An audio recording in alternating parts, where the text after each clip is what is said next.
उन्होंने पहले ये कहा कि जो आपके तटरक्षक बल हैं, कोस्ट गार्ड्स जो हैं, उनका सुरक्षा दायित्व जो है, ठीक है, वो अब तक कोस्ट गार्ड जो है वो अंदर तक 12 नॉटिकल माइल्स के अंदर आकर भी सुरक्षा कर सकते हैं। इसी प्रकार ईजेड में आवश्यकता हो तो नौसेना के लोग भी जाकर काम कर सकते हैं। तो हालांकि एक त्रिस्तरीय डिवीजन है, लेकिन इस त्रिस्तरीय डिवीजन के बाद भी हमने ये कोशिश की है कि इनको डेडिकेटेड रोल दिया जाए। ये पहली चीज है। दूसरी चीज जो तटीय सुरक्षा के अंतर्गत हमने की सुरक्षात्मक तरीके से, हम एक अलग से गृह मंत्रालय जो है वो केंद्रीय तटीय सीमा पुलिस, ये याद रखिएगा, ये जो कोस्टल पुलिस है ये स्टेट गवर्नमेंट के पास होती है, तो अब सेंट्रल कोस्टल पुलिस, केंद्रीय तटीय सीमा पुलिस बल, सेंट्रल कोस्टल पुलिस की स्थापना करने का निर्णय किसके द्वारा लिया गया है? भारत सरकार गृह मंत्रालय के द्वारा। जैसे रेलवे में राज्य का भी होता है और केंद्र का भी, तो ठीक है। तीसरी बात जो की जा रही है, आपने एक नाम सुना होगा CISF, central industrial security force. ये अभी तक हमारी जो पब्लिक एंटरप्राइजेस हैं, बंदरगाह, उनकी रक्षा, वो एयरपोर्ट्स की रक्षा करता था। अब सरकार ने निर्णय लिया है कि CISF के अधिकारियों के जवानों की नियुक्ति अब बंदरगाहों की रक्षा के लिए भी की जाएगी। तो ये भी तटीय सुरक्षा के संदर्भ में एक नया निर्णय है, महत्वपूर्ण निर्णय है, जिसके बारे में बात की जा सकती है, ठीक है। तैनाती बढ़ाने से जुड़ा जो निर्णय है, ठीक। इसके अलावा यदि आप देखें तो तटीय सुरक्षा के लिए एक 5 ईयर एक्शन प्लान को लाया गया है। 5 वर्षीय एक्शन प्लान के तहत लगभग 30,000 करोड़ से ज्यादा का बजट आवंटित किया गया है, जिसके तहत तटीय सुरक्षा से जुड़े इंफ्रा को बढ़ाया जाएगा, यानी बोट्स खरीदी जाएंगी, नौकाएं खरीदी जाएंगी, ठीक है, एयरक्राफ्ट खरीदे जाएंगे।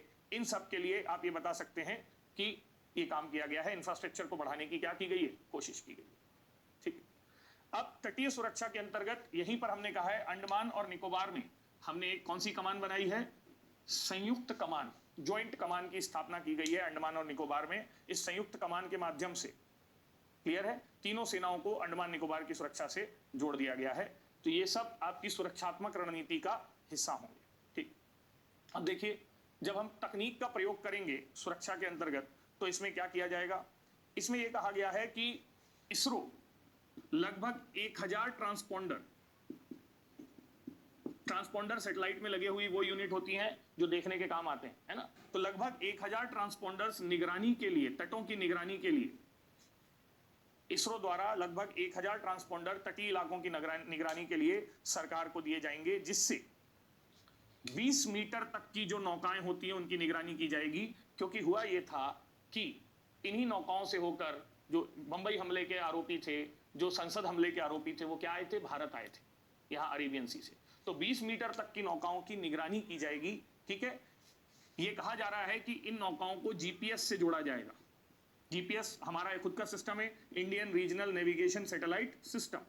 तो ये नौकाएं मिसिंग तो नहीं है, ये नौकाओं की लोकेशन क्या है, ये नौकाएं भारतीय वाटर से बाहर पाकिस्तानी वाटर में तो नहीं चली गई हैं, इनको देखने का प्रयास किया जाएगा, ठीक है। ये इसके अंतर्गत कहा जा रहा है। अगले स्तर पर, तकनीकी लेवल पर यह कहा जा रहा है कि हम मछुआरों को और कोस्टल क्षेत्र में रहने वाले लोगों को, निवासियों को, ठीक, मछुआरों को डिजिटल आइडेंटिटी कार्ड देंगे। मतलब यदि कोई व्यक्ति बाहर से आ जाता है समुद्र के रास्ते, तो उसकी क्या हो जाएगी? पहचान हो जाएगी। तो डिजिटल आइडेंटिटी कार्ड, यानी उनको ऐसे पहचान पत्र दिए जाएंगे जिनके माध्यम से बाहर से आए अवैध लोगों की पहचान की जा सके। ये इसके अंतर्गत किया गया है, ठीक है। इसके साथ ये बात की गई है कि हमारे जो 20 नौसेना के 20 जो क्षेत्र हैं और तटरक्षक बल के 31, आप ऐसे समझिएगा, 20 naval plus 31 coast guard units जो हैं, यहां पर से हम तटों की निगरानी करते हैं। इन सबको आपस में जोड़कर NC3, C3 मतलब 3 बार क्या आएगा? C आएगा, national command control communication and intelligence system बनाया गया है। National command control communication and intelligence system या इंटेलिजेंस नेटवर्क की रक्षा बनाई गई है, जिसके माध्यम से पूरी जो तटरेखा है हमारी 7,500 किलोमीटर प्लस की, उसकी निगरानी करने की बात की गई है। इसको आप याद रखिएगा। ये डेवलप आप किसके अंतर्गत बात करेंगे? तकनीकी प्रयासों के अंतर्गत हमने ऐसा किया है, ठीक। इसके अलावा विशाखापत्तनम में, मैं फिर से कह रहा हूं, विशाखापत्तनम में तटीय सुरक्षा से जुड़ी 2 संस्थाओं की स्थापना की गई है। उनके नाम याद रखिएगा। पहला नाम है एकीकृत मग्न बंदरगाह रक्षा और निगरानी प्रणाली, एकीकृत जलमग्न बंदरगाह रक्षा और निगरानी प्रणाली, आईटी बेस्ड प्रणाली है, ठीक।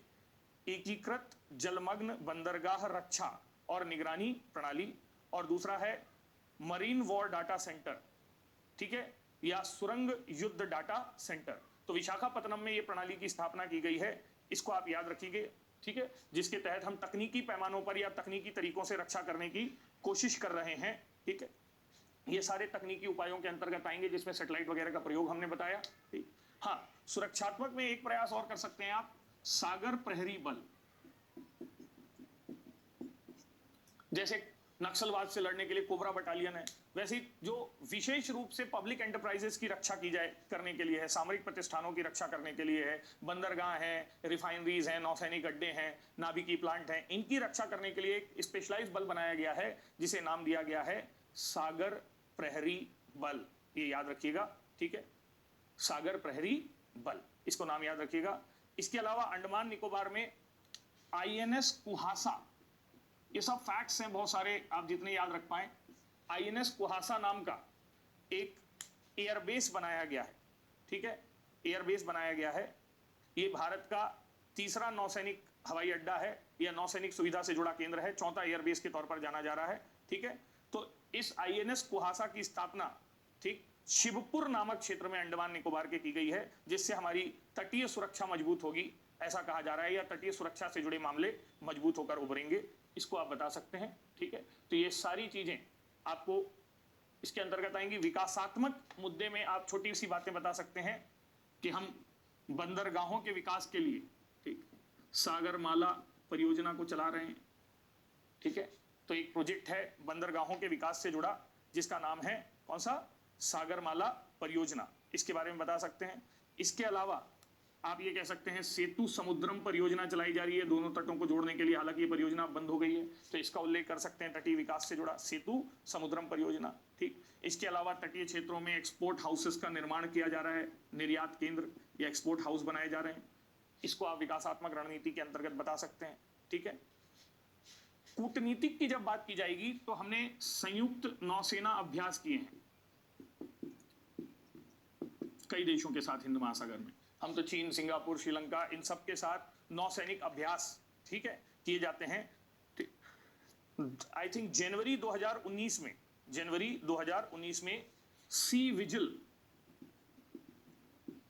2019 नाम से एक अभ्यास 2 दिन का किया गया था, ठीक।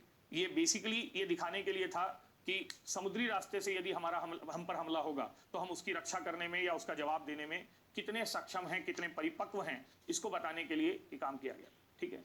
इसके अलावा चाइना की इनसर्कलिंग इंडिया पॉलिसी या स्ट्रिंग ऑफ पल्स का जवाब देते हुए भारत ने भी, ठीक, चीन ने यदि पाकिस्तान में ग्वादर बनाया है तो हमने ईरान में तारबहार, ठीक है, पोर्ट की स्थापना की है, हमने श्रीलंका के हब्बनबोटा के जवाब में श्रीलंका में बंदरगाह विकास की कोशिश की है, हमने बताया था, हमने बर्मा के साथ कलादान जो मल्टी मोड ट्रांजिट फैसिलिटी है उसकी तरफ गए हैं।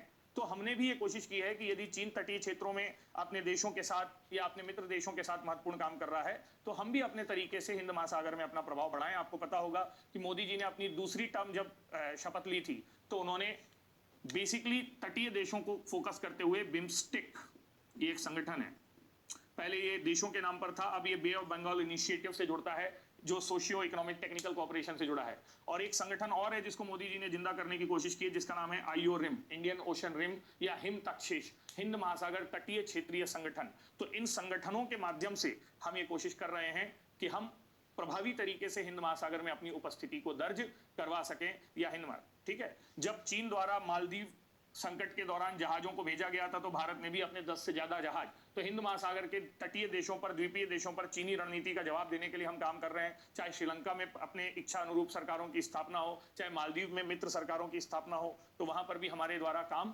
किया जा रहा है। तो ये सारे कूटनीतिक प्रयासों के अंतर्गत आएंगे और कूटनीतिक प्रयासों के अंतर्गत ही एक अंतिम प्रयास का नाम मैं आपको बता रहा हूं, उसको ध्यान रखिएगा, वो है इंडियन ओशन में हाई रिस्क एरिया को, इंडियन ओशन में कौन से एरिया को, हाई रिस्क एरिया को, ठीक है, उच्च जोखिम क्षेत्र इसे कहा जाता है, ठीक। भारत की तटरेखा के पास लाया गया था, यानी हाई रिस्क एरिया 78 डिग्री, आप क्या कहेंगे इसे, ईस्टर्न लॉन्गिट्यूड तक ले आया गया था। भारत के दबाव में इसको वापस 65 डिग्री ईस्टर्न लॉन्गिट्यूड पर भेजा गया है, यानी समुद्री डकैती के कारण जो उच्च जोखिम क्षेत्र भारत के तट के पास आ गया था, उसको हमने वापस भारत के तट से दूर करने में सफलता पाई है। इस पर 2014 वगैरह में एक बार प्रश्न भी आ गया था, हालांकि अब ये इतना रिलेवेंट नहीं है, फिर भी जो जरूरी पॉइंट है वो मैं आपको समझाने की कोशिश करता हूं। ये हाई रिस्क एरिया वाला कॉन्सेप्ट क्या है। तो कुल मिलाकर तटीय सीमाओं की सुरक्षा से जुड़े मुद्दे पर आप ये कहेंगे कि तटीय सीमाओं की सुरक्षा के लिए हमने बहुआयामी रणनीति को अपनाया है।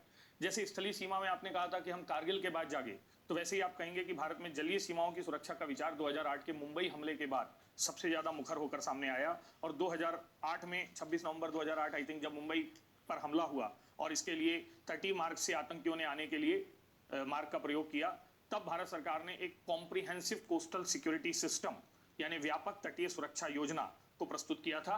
और ये सब बातें जो हैं, इसको आप CCS के अंतर्गत लिख सकते हैं, कॉम्प्रिहेंसिव तटीय सुरक्षा प्रणाली। इसमें पुलिस स्टेशन होंगे, इसमें तकनीकी राडार्स होंगे, इसमें नर्व सेंटर्स होंगे, इसमें इंटरसेप्टर्स होंगे। तो आप बता दीजिएगा। और यदि पूछे CCS क्या है, क्यों लाया गया, तो आप बोलिए 2008 के हमले के बाद लाया गया और इसमें बेसिकली इन दो चीजों पर फोकस किया गया, एक सुरक्षात्मक रणनीति और दूसरा कौन सी रणनीति, तकनीकी का प्रयोग, काहे के लिए, सुरक्षा के लिए इसका प्रयोग किया गया। तो अब तटीय सुरक्षा से जुड़े एक विशेष मुद्दे पर हम चर्चा करते हैं और उस विशेष मुद्दे का नाम है समुद्री डकैती, जिस पर अलग से भी प्रश्न पूछे जा सकते हैं कि समुद्री डकैती या मरीन पायरेसी क्या है और समुद्री डकैती किस तरीके से भारत की सुरक्षा के लिए खतरा बन सकती है या बनती रही है, और इसकी निगरानी के लिए, नियंत्रण के लिए हमने कौन कौन से प्रयास किए हैं, इस बारे में प्रश्न आ सकता है। ठीक है, तो सबसे पहले हम बात करते हैं कि समुद्री डकैती ये विचार क्या है। जिन लोगों को ये विचार नहीं पता है, उन्होंने हॉलीवुड में एक मूवी देखी होगी, पायरेट्स ऑफ कैरिबियन। तो समुद्री डकैती का विचार कोई नया नहीं है। यूरोप में 15-16 सेंचुरी के बाद जब बड़े बड़े जहाज, व्यापारिक जहाजों का आना जाना शुरू हुआ, तो उन जहाजों को समुद्र में लूटने के लिए ही जो व्यवस्था कहेंगे, जो लुटेरों की टोली काम करने लगी, उन्हें समुद्री डकैत कहा गया। ठीक है, और कैरेबियन सागर जो है इसके लिए बहुत कुख्यात था। जब ट्रांस अटलांटिक ट्रेड होता था, यूरोप से अमेरिका की तरफ जो व्यापार होता था, ठीक है। फिर दूसरा महत्वपूर्ण व्यापारिक मार्ग ट्रांस अटलांटिक के बाद इंडियन ओशन रूट है, और इंडियन ओशन रूट में क्योंकि पैसिफिक रूट बहुत डिफिकल्ट है, तो अमेरिका से भी यदि व्यापार होना है तो अटलांटिक और फिर इंडियन ओशन होते हुए एशिया तक जाता है, और अफ्रीका से होना है वो भी यहाँ से आता है, यूरोप से होना है वो भी यहाँ से आता है। तो चाहे अमेरिका हो, चाहे यूरोप हो, चाहे अफ्रीका हो, वो यदि एशिया से, जो सबसे बड़ी जनसंख्या का क्षेत्र, व्यापार करना चाहते हैं तो इंडियन ओशन रूट से जाना पड़ता है। तो इंडियन ओशन रूट के दोनों हिस्सों में, एक अरेबियन सी रूट में और दूसरा बे ऑफ बंगाल रूट में, हमने देखा कि समुद्री डकैतों का धीरे धीरे नियंत्रण बढ़ने लगा। सबसे पहले समुद्री डकैतों ने वो वाले हिस्से को पकड़ा जहां पर नैरो एस्केप हो, प्रभाव ज्यादा हो, ठीक है। और इसी हिस्से के अंतर्गत हम आगे जाकर देखते हैं कि ये वाला इलाका है, ये वाला इलाका है, इन जल संधियों पर समुद्री डकैतों का खतरा बढ़ने लगा। और ये जो इलाका है अफ्रीका का, यहाँ समुद्री डकैती सबसे ज्यादा दिखाई देती है। ये सोमालिया, इथोपिया, जिबूती, इन देशों वाला क्षेत्र है जहां समुद्री डकैती की समस्या सबसे ज्यादा देखी गई। और दूसरा इलाका जो समुद्री डकैती से जुड़ा हमने देखा, वो ये इंडोनेशिया से जुड़ा इलाका था। यहां पर समुद्री डकैती की समस्या गंभीर तौर पर देखी जाती है। तो दोनों हिस्से हिंद महासागर के समुद्री डकैती से जुड़े थे, और ये समुद्री डकैती किसी ना किसी रूप में भारत की सुरक्षा के लिए भी गंभीर खतरा बन सकती थी। भारत के व्यापारिक जहाजों के लिए, भारत के ऑयल टैंकर्स के लिए, भारत के बंदरगाहों के लिए, सबके लिए सुरक्षा चुनौती की बात थी। तो दुनिया के देशों ने इस पर विचार करते हुए कि समुद्री डकैती धीरे धीरे क्या हो रही है, गंभीर हो रही है, 2008 में यूनाइटेड नेशन के प्रपोजल से, प्रस्ताव से, और याद रखिएगा ये प्रस्ताव बदलते रहते हैं, इनके नंबर चाहे आतंकवाद पर हो। तो पहला प्रस्ताव था 1851 प्रपोजल नंबर से एक ग्रुप का निर्माण किया जिसका नाम था CGPCS, ठीक, कॉन्टैक्ट ग्रुप, कॉन्टैक्ट मतलब जोड़ने वाला, on piracy off the coast of sea, contact group on the piracy off the coast of sea, समझ गए।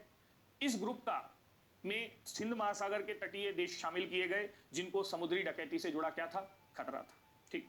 और इस ग्रुप को यह अधिकार दिया गया कि यह हिंद महासागर में उन क्षेत्रों की पहचान करेगा जहां समुद्री डकैती का जोखिम सबसे ज्यादा है, जहां रिस्क सबसे ज्यादा है, यह उन क्षेत्रों की पहचान करेगा, ठीक। इस ग्रुप ने 2012 में एक निर्णय लिया और ये कहा कि पहले जो खतरा था वो 65 डिग्री देशांतर तक था, पूर्वी देशांतर, लेकिन अब ये खतरा बढ़कर 78 डिग्री पूर्वी देशांतर तक चला गया है। अब यदि आप भारत को देखेंगे तो गुजरात से 67 है। जैसे ही उन्होंने 78 डिग्री कहा, ये भारत का पूरा वेस्ट कोस्ट किसके दायरे में आ गया? हाई रिस्क एरिया में आ गया।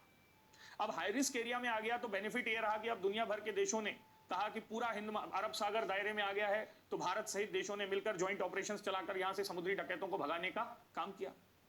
लेकिन इस हाई रिस्क एरिया के भारत के तट के पास आ जाना हमारे लिए खतरनाक भी था। खतरनाक इसलिए था कि जैसे ही हाई रिस्क एरिया तट के पास आ गया तो सबसे पहली चीज ये रिस्क में है, तो अब यहां पर जो आपके क्या कहेंगे आर्थिक कार्य होंगे, जो यहां पर नौकाएं होंगी, जो यहां पर जहाज होंगे, उन सबको काम करने का बीमा जो रहेगा वो महंगा हो गया, क्योंकि जहां जोखिम ज्यादा होता है वहां इंश्योरेंस क्या हो जाता है? महंगा। तो भारत के तट पर आर्थिक गतिविधियां करना, व्यापारिक गतिविधियां करना महंगा हो गया, क्योंकि इंश्योरेंस प्रीमियम बहुत महंगा हो गया। दूसरी बात, चूंकि ये हाई रिस्क एरिया है, तो इस हाई रिस्क एरिया में जहाजों को अपने साथ बंदूक लेकर जाने की अनुमति हो गई, और जब बंदूक वगैरह लेकर जाने की अनुमति हो गई तो कई बार गलतफहमी में इनके द्वारा कि ये डकैत तो नहीं है, दूसरे जहाजों को देखकर गोली चला दी जाती थी। ऐसी एक घटना केरल के 2 मछुआरों के साथ हुई जिनको इटालियन सबमरीन ने गोली मार दी। इसे एनरिका इंसिडेंट कहा जाता है। तो आप ये याद रखिएगा, केरल के मछुआरों को गोली मारने की घटना, यानी यहां पर जहाजों के बीच संघर्ष बढ़ने लगे। दूसरी प्रॉब्लम। और तीसरी प्रॉब्लम जो दिखाई दी तटों पर वो ये दिखाई दी कि चूंकि अब ये हाई रिस्क एरिया है, तो यहां पर जहाज एक दूसरे के पास पास चलने लगे, यानी यहां किसकी समस्या आ गई? ट्रैफिकिंग की। ट्रैफिकिंग होगा तो क्या होंगे?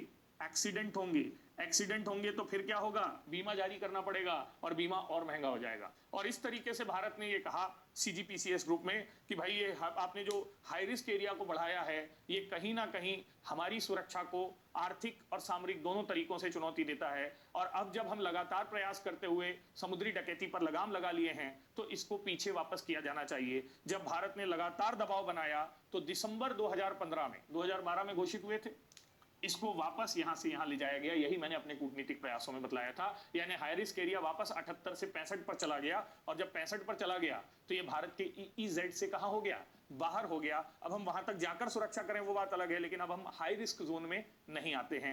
इसी पर एक बार प्रश्न आ गया था। वैसे प्रश्नों का तो ईश्वर ही मालिक है, यदि इस ढंग से किसी आर्टिकल को बेस बनाकर वो प्रश्न पूछेंगे तो निश्चित तौर पर ये प्रश्नों का जवाब देना उन्हीं लोगों के लिए संभव है जो रेगुलर मिलने वाले हिंदू के आर्टिकल्स को, इनसाइट्स को, एडिटोरियल्स जो आपके दृष्टि के उस पर आ रहे हैं, इन सबको गंभीर रूप से सुनते हैं और समझते हैं, तभी जवाब दे पाएंगे।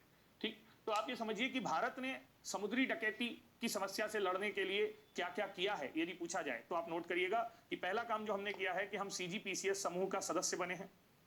ठीक, दूसरा काम, हमने समुद्री जो सीजीपीसीएस समूह है उसके अंतर्गत एक वर्कफोर्स बना था, कार्यबल बना था, जो समुद्री डकैती से जुड़ी जागरूकता फैलाने के लिए था। तो समुद्री डकैती से जुड़ी जागरूकता फैलाने वाले सीजीपीसीएस समूह का हम अध्यक्ष बने हैं 2016 में। इसको याद रखिएगा, पहला सीजीपीसीएस का समूह का सदस्य बनना, दूसरा सीजीपीसीएस के अंतर्गत जागरूकता फैलाने वाले वर्कफोर्स का हम क्या बने? अध्यक्ष बने। तीसरा, 2012 के बाद हिंद महासागर में समुद्री डकैतों के खिलाफ जो लड़ाई हुई है, उस लड़ाई का नेतृत्व भारत की नौसेना ने किया है। Indian Navy plays leadership role in controlling marine piracy, इसके बारे में आप बता सकते हैं। ठीक, इसके अलावा जो हमारा चौथा प्रयास हमने बताया कि हम अपनी तटरेखा से दूर हाई रिस्क एरिया को ले जाने में सफल रहे, ये अपने आप में दिखाता है कि समुद्री डकैती की समस्या को हमने धीरे धीरे नियंत्रित किया है। हमने माले मालदीव की राजधानी है और सलहा दूसरी समुद्र तटीय इलाका है, तो माले सलहा को जोड़ने वाली जो समुद्र रेखा है, यानी व्यापार रेखा है मान लीजिए, या समुद्री मार्ग है, इसके दक्षिण में और पश्चिम में, साउथ में और वेस्ट में जहाजों के जाने पर रोक लगा दी है, या जहाजों के परिचालन पर प्रतिबंध लगा दिया है। ये हमारे ईईजेड से जुड़ा इलाका है, इसके बारे में बताया जा रहा है। हमने अदन की खाड़ी तक नौसैनिक जहाजों के द्वारा हमारी रक्षा प्रदान की जा रही है, इसको ध्यान में रखना है आपको। ठीक, इसके अलावा हमने एक इंटर मिनिस्ट्रियल कमिटी बना दी है, जिस कमिटी का काम है यदि जहाज को समुद्री डकैत बंधक बना लेते हैं तो उसे छुड़वाने के लिए काम करेंगे। तो समुद्री डकैती के तहत अपहृत किए गए जहाजों की रक्षा के लिए हमने अलग से एक समिति का निर्माण कर दिया है। ये सारी चीजें आप एक साथ यदि बताते हैं। इसके अलावा इंडियन ओशन में जो ज्वाइंट कमान बनाई जा रही है अंडमान एंड निकोबार में, वो भी समुद्री डकैती रोकने में सफल होगी। तो समुद्री डकैती की समस्या क्या है, इससे जुड़ा हाई रिस्क एरिया का विचार क्या है और इसे रोकने के लिए भारत ने क्या किया है, इन सारी चीजों को एकत्रित करके आप एक प्रश्न बना सकते हैं, वो मरीन पायरेसी से जुड़ा होगा। ठीक है, तो ये मरीन पायरेसी का विषय है।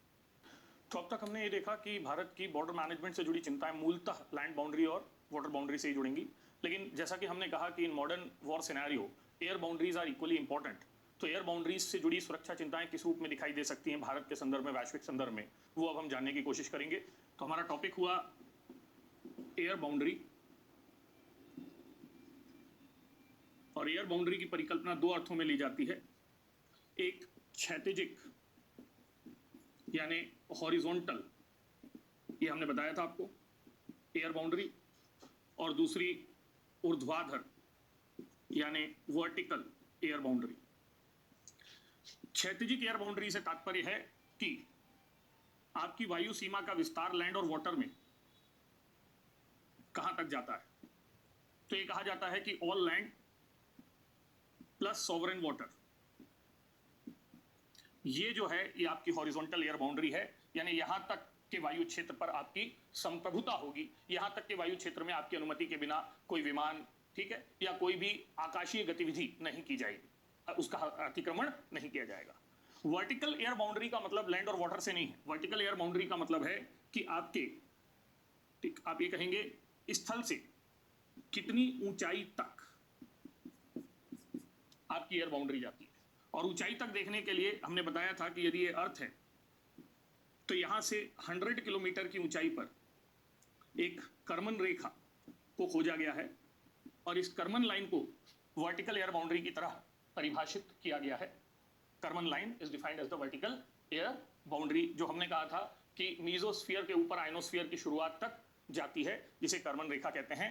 1969 if I am not wrong कि आउटर स्पेस ट्रीटी, बाह्य अंतरिक्ष संधि, ये आपको टेक्नोलॉजी में पढ़ाया जाता है स्पेस में, इस संधि के तहत इसे रेखा बनाया गया, और ये कहा गया है कि 100 किलोमीटर के ऊपर का जो हिस्सा है उसे हम स्पेस कहेंगे, नीचे का हिस्सा जो है उसे हम एयर बाउंड्री कहेंगे, यानी ये वायु क्षेत्र होगा, एयर स्पेस कहेंगे, और इसे अंतरिक्ष कहेंगे। ये वायु क्षेत्र कहलाएगा और ये क्या कहलाएगा, अंतरिक्ष। वायु क्षेत्र पर आपका नियंत्रण है, लेकिन जो अंतरिक्ष का हिस्सा है, स्पेस का जो इलाका है, उसे हम मानवीय गतिविधियों के लिए, कल्याणकारी गतिविधियों के लिए प्रयोग करेंगे, यानी उस पर किसी देश की संप्रभुता या क्षेत्राधिकार नहीं होगा, उसका कार्य मानवीय हित के लिए किया जाएगा। यहां तक बात क्लियर है। Now in 2014 there was one question जो वर्टिकल एयर बाउंड्रीज से जुड़े विवादों से जुड़ा था।